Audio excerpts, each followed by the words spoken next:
ابھی تک پاؤں سے چمٹی ہے زنجیریں غلامی کی، ابھی تک پاؤں سے چمٹی ہے زنجیریں غلامی کی۔ دن آ جاتا ہے آزادی کا، آزادی نہیں آتی۔ صدر محترم، معزز مہمانان گرامی اور میرے عزیز ساتھیوں، السلام علیکم۔ سوچتی ہوں کہ آج جشن آزادی کیسے مناؤں۔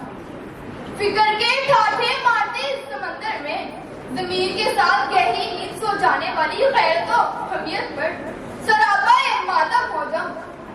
گرے باغی چاک ہونے پر آہو بکا کروں، یا دامن کے تار تار ہونے پر غربت و افلاس کے بھڑکتے شعلوں کو دیکھوں، یا مایوسی اور تنوعیت کی چنگاریوں سے پہلو وہی کروں۔ علی بکار گردوں پیش پر نگاہ دوڑاؤں تو کہیں ہوس کی لہریں نظر آتی ہیں، تو کہیں تعصب کی جھلسا دینے والی آگ کے مینارے، کہیں آنکھوں میں بھڑکتے ہوئے انگارے، تو کہیں بےکس و لاچار بیچارے، کہیں گہنائے ہوئے خورشید ہیں، کہیں زلزلے زدگان، تو کہیں سیلاب میں گھرے غم کے مارے۔ جبرو استبداد کے اس تحریک میں ٹھوکریں کھاتی نئی نسل پکار پکار کر کہہ رہی ہے، اہل دل ملتے نہیں، اہل نظر ملتے نہیں، ظلمت ظلام میں خورشید سفر ملتے نہیں۔ منزلوں کی جستجو کا تذکرہ بے سود ہے، ڈھونڈنے نکلو تو اب اپنے ہی گھر ملتے نہیں، ڈھونڈنے نکلو تو اب اپنے ہی گھر ملتے نہیں۔ علی بکار سوچنے کی بات ہے، سوچنے کی بات ہے کہ آج ہم کس بات کا جشن منائیں۔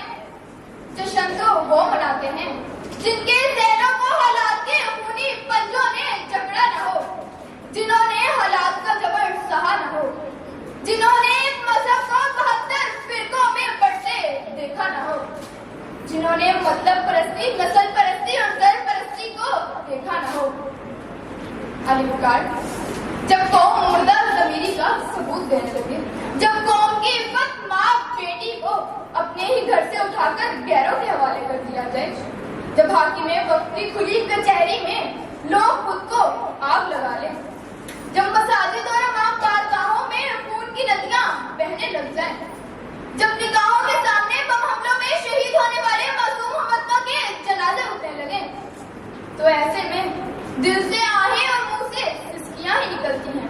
جشن نہیں منائے جاتے، جشن نہیں منائے جاتے۔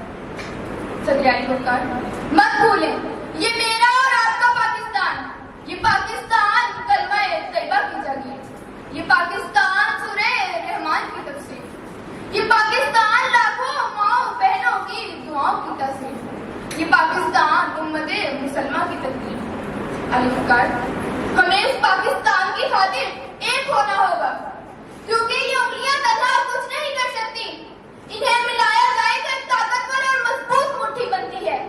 ہمیں آج ایک مٹھی کی طاقت بن کر پاکستان کو بچانا اور سنوارنا ہوگا، کیونکہ کتنی قربانیاں دے کے یہ وطن پایا ہے، پھول اجڑے ہیں ہزاروں تو چمن پایا ہے، یہ چمن اپنے ہی ہاتھوں سے نہ برباد کرو، اس میں شامل ہے شہیدوں کا لہو یاد کرو، اس میں شامل ہے شہیدوں کا لہو یاد کرو۔ والسلام، شکریہ۔